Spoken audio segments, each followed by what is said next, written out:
Welcome to Telangana raising news. Hyderabad వచ్చిన రాష్ట్రపతి ద్రౌపది ముర్ము గారికి బేగంపేట ఎయిర్పోర్ట్ లో పుష్పగుచ్చంతో ఘన స్వాగతం పలికారు గవర్నర్ జిష్ణుదేవ్ వర్మ గారు, సీఎం రేవంత్ రెడ్డి గారు. ఇక్కడ మరొక ముఖ్యమైన అంశం చూస్తున్నాం. ఈఎంఆర్ఎస్ 4వ national sports meet 2025 overall championship ను సాధించిన తెలంగాణ విద్యార్థులు ముఖ్యమంత్రి రేవంత్ రెడ్డి గారు ప్రత్యేకంగా అభినందనలు తెలియజేశారు. ఈ నెల 15వ తేదీన ఒడిశాలో జరిగిన నేషనల్ స్పోర్ట్స్ మీట్ లో అన్ని రాష్ట్రాల కంటే అత్యధికంగా 230 పథకాలను తెలంగాణ విద్యార్థులు సాధించిన విషయం మనకు తెలిసిందే. మొత్తంగా 714 పాయింట్లతో అత్యద్భుతమైన ఛాంపియన్షిప్ ను కైవసం చేసుకున్నారు మన తెలంగాణ విద్యార్థులు.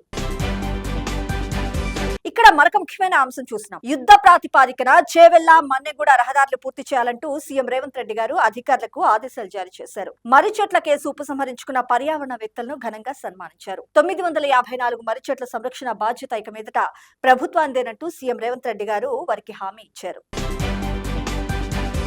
ఇక్కడ మరొక ముఖ్యమైన అంశం చూస్తున్నాం.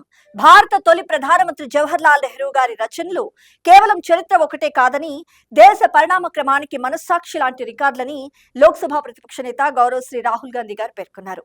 మన ప్రజాస్వామ్య ప్రయాణాన్ని అధ్యయనం చేయాలనుకునే వారికి అవి శక్తివంతమైన దిక్సూచి లాంటివంటూ అభిప్రాయపడ్డారు.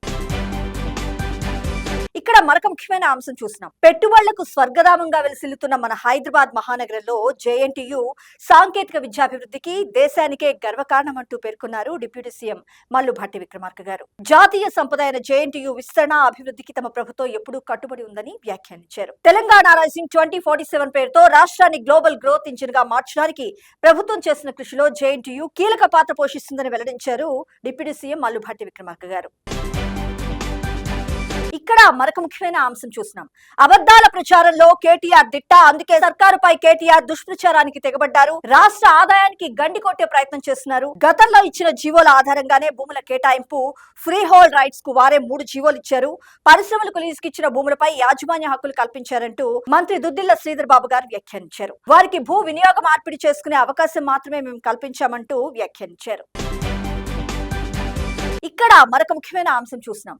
చేనేత రంగానికి 1000 కోట్లు కేటాయించామంటూ మంత్రి తుమ్మల నాగేశ్వరరావు గారు పేర్కొన్నారు. ఇందిరా మహిళా శక్తి పథకంలో చీరలను నేత కార్మికులతో తయారు చేసినాం.